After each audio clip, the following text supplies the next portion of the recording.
Зодог шуудагтайгаа буудулсан бүх. Завхан аймгийн Тэс суманд хар нүүрт гончиг хэмээх алдарт бүх 1905-аас 1945 оны хооронд амьдарч байжээ. Нутгийн хүмүүс сайн бүх гэвэл гончгийг хэлж болно. Тэрээр бие бялдар тэгшэрсэн, бяр ихтэй, барилдааны мэдрэмж сайтай, мэхээ даацтай, хурдтай хийдэг байсан хүндээ гэж ярих юм. Гончиг хөвсгөл завхан увс аймагуудыг дамжиж арслан золтой болж барилдаад нэр алдар өсч явсан хүн юм.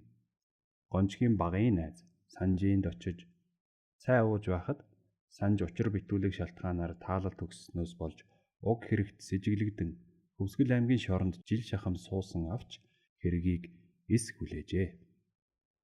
Энэ үед Санжийн эхнэр Чулуун малсааж байсан болохоор Талигаачийн өгсөн шалтгааныг гончигтой холбох үндэслэл өрхөг байсан юмсанж.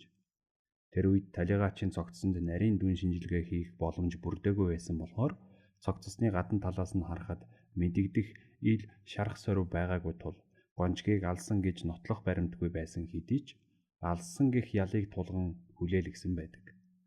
Аймгийн арсланг шоронд байхад нь маршал Чой болсон Хөвсгөл аймагт ажиллаар ирэх үедээ шоронгийн ажилтай танилцах болжээ. Чой болсон шоронгийн хашааны хаалгаар орох үед хаалганы дэргэд 200-ийн пожигтой илс байсныг харж сандарч твдсэн шоронгийн хуйг ойролцоо явсан гончгийг савтай илс зайлуулаад ах гэж үүрэгджээ.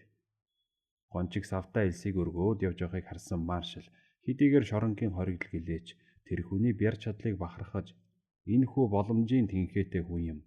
Энэ зуны наадмаар барилдуулах юм байгаа бидтэй гэхэд аймаг орны удирдлагууд барилдуулна гэж амралдан хариулж байсан гэдэг. Гончиг ялын дээд хэмжээ авсан хэдий ч барилдах хүсэл сонирхолдоо хөтлөгдөж сайн барилдвал ял минь хөнгөрч магадгүй гэж гордон нэгэн санал дэвшүүлсэн байна. Энэхүү сонин санал бол та бүхэн нэгэнт маршалд барилдуулна гэж амласан болохоор намайг барилдуулах юм бидтэй. Хэрв барилдуулах бол надад нэг мэх зааж өгөөч. Тэр мэхээр чинь барилдах бүхөө би унгаж төрүүлэх болно. Намайг энэ амандаа хүрэх юм бол миний ялаас хөнгөлж өгөөрэй гэж. Хуулийнх нь нэгэнт маршалд амласан болохоор аргагүй эрхэнд барилдахыг зөвшөөрөөд бүх хүнээ тонгорох мэхээр хаячих. Өөр мэхээр хаявал чамайг унсанд тооцно гэж. Гончиг барилдсан бүх болгоноо тонгорч хаясаар дөрөвт үлджээ. Энэ үеэс шоронгийн хоригдол барилдуулж наадам бузарлалаа гэсэн яриа гарлаа гэж гончгийг барилдуулахаа болоод хуулийнхан ирж гончгийг шоронгийн байр руу яв гэхэд намайг барилдахыг зөвшөөрсөн шүү дээ. Наадам дуусгаж амиа авч гармаар байна гэхэд нь ногоо малгайтын 2 хүн ирээд гончгийн гуйыг нэвт жадалж орхиж. Хуулийнхны шаардлагыг үл тоомсорлсон гончиг сүүлийн 2 хүнтэй барилдахдаа цусаа гоожуулан тонгорсоор төрүүлсэн хэдий ч хууль хяналтынхан олон түмний нэр барьж гаргасан шийдвэрээсээ буцахад хүргэсэн байдаг. Гончгийг завхны хорих ангид шилжүүлж өгөөч гэсэн гуйлтыг нь ёсоор болгосон байна.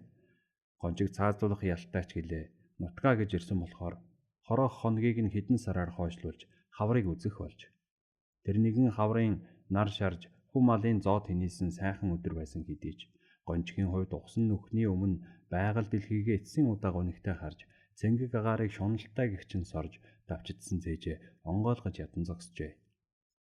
Дахтын давааны баруун хойдлын уулын зүүн хормойд буутай 6 хүн гончгийг авч ирээд өөрөөр нь нүх ухуулж нүхнийх нь өмнө зогсоогоод буудах гэхэд гончиг эр хүндээ хайртай байдаг болохоор та нар намайг алах нь үнэнтэй боловч дотроо өрөвдөж хайрлаж байгаа бизээ. Тийм болохоор биелүүлж болох нэг зүйлийг хүсье. Өнөөдөр миний хувьд аминд минь хүрсэн аимшигт хар өдөр боловч нар ээсэн, салхи шуургахгүй, намуухан, шинээр ургаж буй ногооны үнэр үнэртсэн сайхан өдөр байна. Иймд та бүхнээс орой нар жаргах тэр агшинд намайг жаргааж өгөхийг хүсье гэж гуйжээ. Тогтоолыг гүйцэтгэхээр очсон 6 хүн дор бүрнээ зөвшөөрчээ. Гончиг харин талархал илэрхийлж үннийг хэлэхэд энэ хэрэг надтай ямар ч холбоогүй гэдгээ дахин хэлж нулимс нь бөмбөрч байсан гэдэг.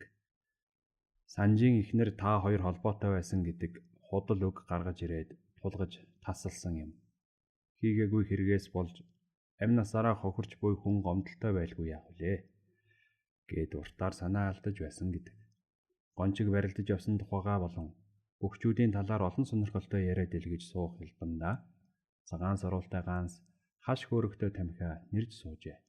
Цаг хугацаа хором хормоор өнгөрсөөр нар 10 уулын оройд очиж аврах том гэрэлт ертөнц баг багаар бүдгэрч далд ороход гончгийн сүрлэг том бие жижигэрсэн мэт харагдаж цог золбоо нь галдуулгүй болж арай ядан босон хорвоо ертөнцийг эцсийн удаа шуналтайгаар харж гүнзгий санаа алдангууд халахыг том монгол дээл бажгар дуртан бүсээ тайлж дээл өмдөө өвхөж бүсээрээ баглаж тавиад барилдах гэж байгаа бүх гэлтэй бүхийн өмсгөлөө өмсөж халин дэвсээр төв асрын үүдэнд биш үхлийн хар нүхний өмнө очиод сөрөгчээ гайхуулах мэт ташаа тулан эргэн зогслоо.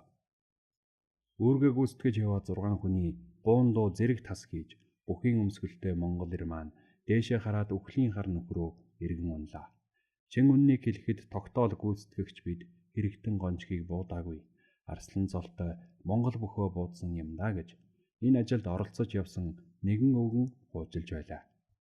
Гончиг Увс аймгийн наадамд барилдаад сүүлийн 4 бүхэд үлдэхэд увсынхан гадуурхаж ганцаардуулаад байхад нь архуу зантай гончиг миний 2 хөлийг тушсан ч гэсэн төрүүлнэ гэж хэлээд тохой зайтай тушуулж барилдаад төрүүлж байж билээ гэж Ахмад бөхчүүд хуучлан ярьдаг байв.